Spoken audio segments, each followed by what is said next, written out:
इस कार्यक्रम के पुण्यार्जक हैं मानक चंद, कमला देवी, राकेश कुमार नीतू, ऋषभ, सौम्या एवं आयुषी मुशरफ, B123 सेठी कॉलोनी जयपुर, प्रेमचंद, विजय लक्ष्मी अजमेरा जयपुर, अशोक, राजलक्ष्मी पांड्या जयपुर, सुनील, रेणु कासलीवाल नई दिल्ली। श्री नरेंद्र, श्रीमती सुदेश रानी जैन, विपिन कुमार, संगीता जैन, मुजफ्फरनगर निवासी, प्रवासी, दुर्गापुर, पश्चिम बंगाल, संजय, दीपा जैन, राजीव, सोनिया जैन, पूनम चंद, सविता जैन मेरठ, पंकज, श्वेता जैन दिल्ली, अभिषेक, रिद्धि, सिद्धि, वैभव, आंचल, सोबित जैन एवं समस्त नावला परिवार। अतुल जैन, प्रेरणा जैन, दीक्षा जैन, एशियाड गेम्स विलेज नई दिल्ली, राजेश्वर जैन, शशि जैन, जैन मिलन विहार, मुजफ्फरनगर उत्तर प्रदेश। ध्रुव, पर्थ, नमिता, धीरजगर, गुरुग्राम, परिधि, रिद्धिमा, नेहा, विकास जैन, गुरुग्राम, मीना, विनोद अग्रवाल, रोहिणी, दिल्ली। श्री मुनेन्द्र कुमार जैन, सरिता जैन, अतुल जैन, शिप्रा जैन, आर्यन जैन, मनीष जैन, श्वेता जैन, मीशा जैन, मुजफ्फरनगर। श्री राजेंद्र कुमार जैन, श्रीमती मंजू जैन, आशीष जैन, मीना जैन, पारस जैन, स्वाति जैन, समृद्धि जैन, सिद्धि जैन, शाश्वत जैन, जैन महिला मंडल, चंदरनगर, सहारनपुर। श्री किशोर भाई खंधार की पावन स्मृति में श्रीमती सुषमा खंधार, परिमल खंधार, मोना खंधार, मुकेश कुमार, साक्षी कुमार, ईशा कुमार, डिम्पल गांधी, सोनल गांधी एवं हितार्थ गांधी, अहमदाबाद। जय जिनेन्द्र। अट्ठवीह कम्ममुके अट्ठ गुणढ्ढे अणोवमे सिद्धे अट्ठम पुण विनिविठ्ठे निठ्ठिक जेय वंदिमो नित्यम। पंच परमेष्ठी भगवान की जय। पिछली ज्ञानशाला में 2 गाथाएं पढ़ाई गई थी और पहली गाथा में ये था कि केवली भगवान आत्मज्ञ हैं, सर्वज्ञ नहीं। दूसरी में था सर्वज्ञ हैं, आत्मज्ञ नहीं। इन दोनों का निष्कर्ष क्या निकला? आत्मज्ञ केवली भगवान अपने को जानते हैं और केवली भगवान सब लोक और अलोक को जानते हैं। 2 गाथाएं पिछली ज्ञानशाला में थीं। अब आज पहली गाथा में हम देखेंगे कि इन दोनों का निष्कर्ष कैसे निकाला जाए। आइए। जानादि पश्यति सर्वं व्यवहारेण केवली भगवं केवलनानि जानादि पश्यति नियमेन वपाणम्। जानादि जानते हैं, पश्यति देखते हैं, सर्वं सबको अर्थात लोक और अलोक को, व्यवहारेण व्यवहार नय के द्वारा, केवली भगवन केवली भगवान अर्थात केवली भगवान व्यवहार नय से सर्वं लोक और अलोक को जानते और देखते हैं। और केवलनानि जानादि और केवल ज्ञानी जानते हैं, देखते हैं, नियमेन निश्चय से अपाणम अपने आप को। 2 बातें फिर देखें। केवली भगवान व्यवहार ने से सर्वं समस्त लोकालोक को जानते और देखते हैं और केवली भगवान केवल ज्ञानी नियमेन निश्चय से अपाणम अपनी आत्मा को जानते और देखते हैं। पहले जो 2 बातें बताई थी, किसी ने कहा था आत्मा को जानते हैं, लोकालोक को नहीं, आपकी बात में दूषण है। दूसरे ने कहा था लोकालोक को जानते हैं, आत्मा को नहीं, आपकी बात में भी दूषण है। आप दोनों की बातें एक नए से हैं, अधूरी हैं। सामंजस्य कैसे बिठाएं? इस तरह जानिए। कैसे जाने? व्यवहार नय से तो केवली भगवान समस्त लोकालोक को जानते देखते हैं, सही है, बिल्कुल ठीक है। लेकिन व्यवहार नय से और नियमेण निश्चय नय से जो केवल ज्ञानी है वो अपनी आत्मा को जानते और देखते हैं। पंडित जी, गाथा में दो विशेषण क्यों दिए हैं, जानते और देखते? एक ही काफी था उसमें तो। दो गुण हैं, ज्ञान और दर्शन।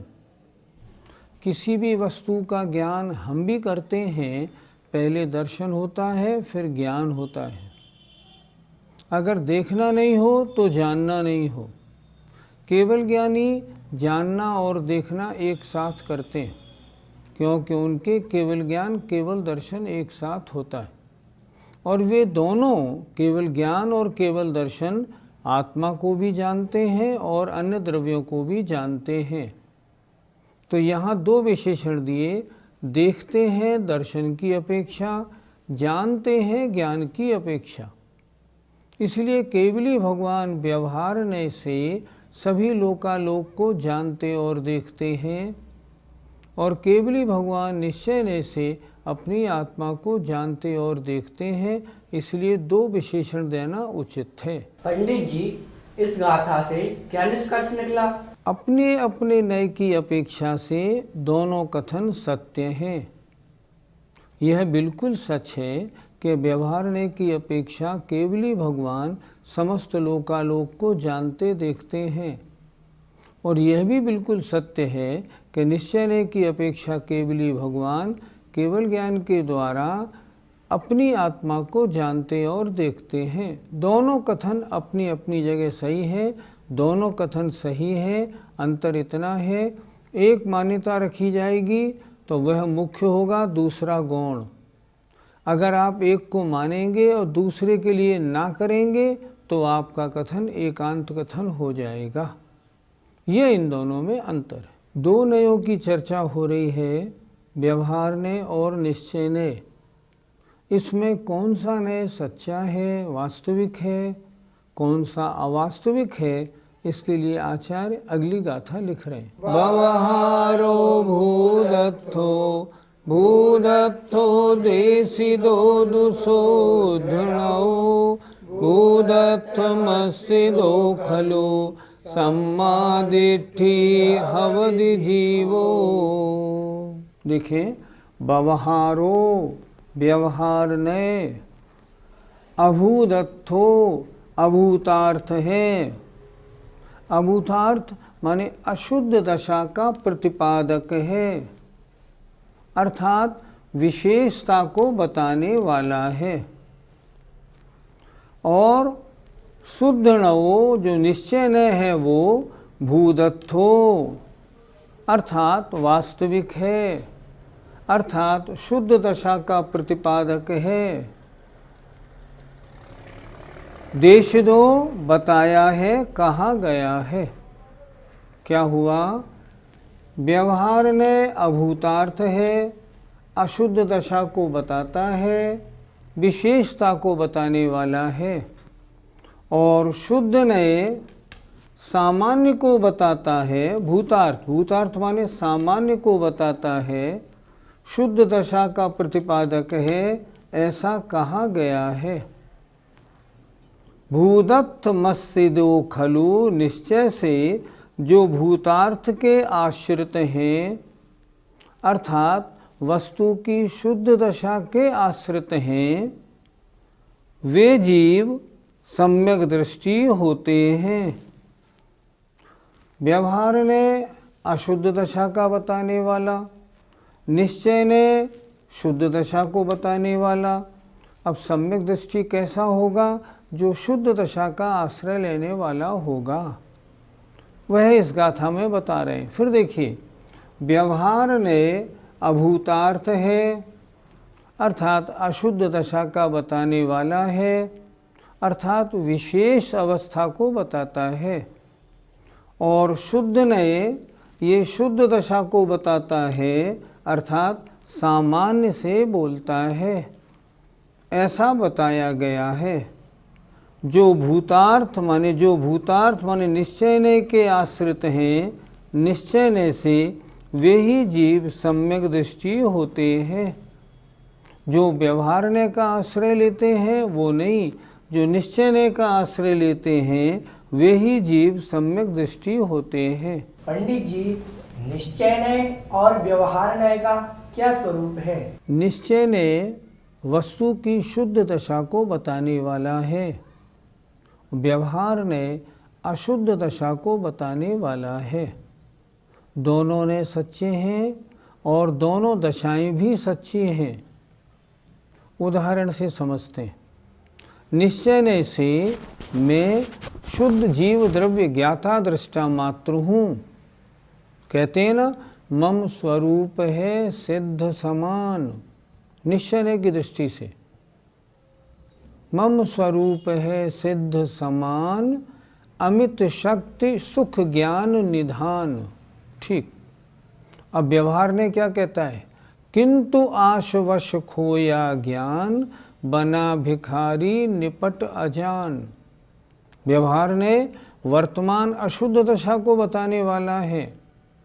द्रव्य की शुद्ध दशा का कथन निश्चय से होता है और द्रव्य की अशुद्ध दशा का कथन व्यवहार से होता है। नय क्या है? वस्तु के कथन की पद्धति है, वक्ता का अभिप्राय है। नय माने वक्ता का अभिप्राय। वक्ता शुद्ध दशा को बता रहा है निश्चय की अपेक्षा, अशुद्ध दशा को बता रहा है व्यवहारने की अपेक्षा। सच है कि नहीं? अगर मैं ये कहूँ मैं वर्तमान में अशुद्ध रूप हूँ, बिल्कुल ठीक है। और मैं कहूँ मैं स्वभाव की अपेक्षा सिद्धों जैसा शुद्ध हूँ, हाँ बिल्कुल ठीक है। अगर आपका कथन अपेक्षा सहित है तब तो ठीक है, अपेक्षा रहित है तो गलत है। जैसे हमने एक प्रवचन पढ़ा, उसमें लिखा था मेरी आत्मा तो त्रिकाल शुद्ध है, बिल्कुल गलत। त्रिकाल शुद्ध नहीं है, वर्तमान में अशुद्ध है पर स्वभाव से शुद्ध है। अच्छी तरह विचार करें। अगर आज भी शुद्ध है फिर सारा काम व्रत तप नियम संयम स्वाध्याय क्यों, खाना पीना क्यों, सवाल ही नहीं उठता। आज तो अशुद्ध है, इसलिए दोनों नयों का जानना जरूरी है और दोनों ने सच्चे हैं। सच्चे झूठे का विकल्प मत करिए इसमें। कुछ लोग क्या करते हैं, भूतार्थ माने सच्चा, अभूतार्थ माने झूठा, उनका ऐसा अर्थ करना बिल्कुल उचित नहीं। अभूतार्थ माने जो वस्तु की शुद्ध दशा को बताए, भूतार्थ माने शुद्ध दशा को बताए, तो अभूतार्थ माने जो वस्तु की अशुद्ध दशा को बताए। दोनों ने बिल्कुल सही है, इसमें आपत्ति क्या है? मैं मनुष्य हूँ ये भी ठीक है, मैं आत्मा हूँ ये भी ठीक है। प्रतिपादन इस प्रकार होना चाहिए। पंडित जी, दोनों नयों को जानने वाले आत्मा को किस प्रकार जानते हैं? निश्चय ने को जानने वाले अपनी आत्मा को हमेशा शुद्ध मानते हैं, वे गलत है। व्यवहारने से अपनी आत्मा को जानने वाले आत्मा की अशुद्ध दशा को ही आत्मा का स्वरूप मानते हैं, वे भी गलत है। तो सही कौन है? जो ये मानते हैं मेरी आत्मा स्वभाव से तो निश्चय से तो सिद्धों जैसी है पर वर्तमान में अशुद्ध है, राग द्वेष से मलिन है। जो ऐसा मानते हैं उनका मानना बिल्कुल ठीक है। एक निश्चय को माने व्यवहारने को गौण करें, व्यवहारने की बात करें निश्चय को गौण करें। अगर निश्चय का निषेध करेंगे तो गलत हो जाएगा। जैसे आत्मज्ञ और सर्वज्ञ के बारे में ये चर्चा थी ना, वे लोकालोक को जानते हैं आत्मा को नहीं, गलत हो गया। वे आत्मा को जानते हैं लोकालोक को नहीं, ये गलत हो गया। मैं पूछता हूँ, हमारी आप सब लोग जो सुन रहे हैं आप खुद विचारना, आपकी आत्मा मूर्तिक है या अमूर्तिक? बोलेंगे हमारी आत्मा अमूर्तिक है, बिल्कुल गलत आपका उत्तर है। आपकी आत्मा वर्तमान दशा में अशुद्ध है। आप ये कहिए मेरी आत्मा वर्तमान में अशुद्ध है पर स्वभाव से शुद्ध है, ये मंजूर है। लेकिन वर्तमान में आप शुद्ध हैं, ये बिल्कुल मंजूर नहीं। ये आपका कथन बिल्कुल गलत है। कथन आपको ऐसा ही करना पड़ेगा, मेरी आत्मा स्वभाव से सिद्ध है, सिद्धों जैसी है, शुद्ध है, लेकिन वर्तमान में कर्मबल से मलिन है, अशुद्ध है। अतः मैं अपनी आत्मा को निर्मल बनाने का पुरुषार्थ निरंतर करता रहता हूँ, लगा रहता हूँ कि कैसे मेरी आत्मा जल्दी से जल्दी शुद्ध हो जाए। ये कथन बिल्कुल ठीक है। इसलिए दोनों ने अपनी अपनी दृष्टि से सही हैं और वस्तु का स्वरूप न निश्चय नयात्मक है न व्यवहार नयात्मक, दोनों मयात्मक है। इसलिए कहते हैं निश्चय ने द्रव्य अपेक्षा वर्णन करता है, सच है। व्यवहार ने पर्याय अपेक्षा वर्णन करता है, वो भी सच है। निश्चय ने सामान्य को वर्णन करता है, वो भी ठीक है। व्यवहार ने विशेष को वर्णन करता है, वो भी ठीक है। व्यवहारने का जानने वाला एक किसी कुएं में से, नदी में से गंदा पानी ले आया है, गंदे पानी को पीता है, और निश्चय का जानने वाला शुद्ध पानी को पीता है, ठीक है। लेकिन वर्तमान दशा की चर्चा भी तो करो। वर्तमान अवस्था में यह पानी मैला है, अगर इसमें निर्मली डाल दी जाए सारा मैल नीचे बैठ जाएगा और यह आत्मा शुद्ध हो जाएगी, पानी शुद्ध हो जाएगा। दोनों नियमों की बात करते हैं तब काम बनता है। पंडित जी, इस गाथा के दूसरे चरण में दू शब्द क्यों आया है? ये समय सार जी की गाथा है और इस गाथा की टीका में आचार्य जयसेन महाराज लिखते हैं कि दू शब्द से इसको दूसरी अपेक्षा से भी विचारो। क्या मतलब? व्यवहार ने भूदत्थो अभूदत्थो, भूतार्थ भी है अभूतार्थ भी है, और शुद्धणो, शुद्ध ने भी भूतार्थ भी है अभूतार्थ भी है। ऐसा कैसे हो जाएगा? हो जाएगा। अगर आप शुद्ध नय को, जो शुद्ध नय की चर्चा है ना, उसको अगर आप व्यवहारने की अपेक्षा, जो अशुद्ध दशा की अपेक्षा बात करेंगे, गलत हो जाएगा। निश्चयने से मैं मनुष्य हूँ, गलत। व्यवहारने से मैं सिद्धों जैसा हूँ, ये भी गलत। ऐसे नहीं बनेगी बात। इसलिए उन्होंने लिखा, अगर भिन्न भिन्न अपेक्षाओं से विचार करें, व्यवहारने की अपेक्षा सत्य है, भूतार्थ है, निश्चयने की अपेक्षा अभूतार्थ। निश्चय ने भी क्या लिखा आचार्य जयसेन महाराज ने, बहुत विचारणीय है। निश्चय ने भी भूतार्थ भी है और अभूतार्थ भी है। इस पर क्यों नहीं विचारा जाता? इस पे भी तो विचारो। निश्चय ने अभूतार्थ कैसे हो गया? अशुद्ध दशा में रहते हुए भी अगर अपने को शुद्ध मानता है, अभूतार्थ है, गलत है। दोनों दृष्टियों से इसका विचार करना चाहिए। पंडित जी, किस न्याय के आश्रय से जीव सम्यक दृष्टि होता है? पहले व्यवहारने का आश्रय लिया जाता है।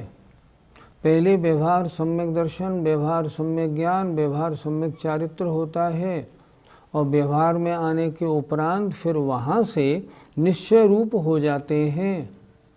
और वास्तव में सम्यक दृष्टि तो निश्चय रूप होने के बाद ही होता है। सम्यक की पूर्णता कब होगी? जब निश्चय रूप हो जाएगा, अन्यथा नहीं हो पाएगी। जब तक जीव शुभोपयोग में है तब तक उसका दर्शन ज्ञान चारित्र व्यवहार रूप है, अर्थात अशुद्ध दशा को प्रतिपादन करने वाला है।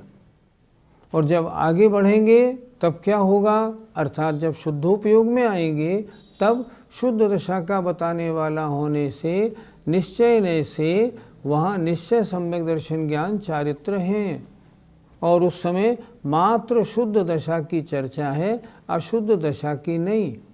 पर जाने का मार्ग व्यवहार में, व्यवहार से निश्चय में। कुछ लोग कहते हैं पहले निश्चय होता है बाद में व्यवहार। किसी आचार्य ने ऐसा नहीं लिखा। सबसे पहले चौथा, पांचवा, छठा, सातवां गुणस्थान होगा तो व्यवहार मोक्ष मार्ग ही होगा। उसके बाद निश्चय मोक्ष मार्ग होगा। पहले निश्चय मोक्ष मार्ग हो जाए, बाद में व्यवहार मोक्ष मार्ग हो, किसी आचार्य ने नहीं लिखा। ये कथन बिल्कुल आगम सम्मत नहीं है। पंडित जी, क्या दोनों नए प्रयोजनभूत हैं? व्यवहार ने तात्कालिक प्रयोजनवान है, निश्चय ने ये तो परम सत्य है। तात्कालिक प्रयोजनवान व्यवहार ने है।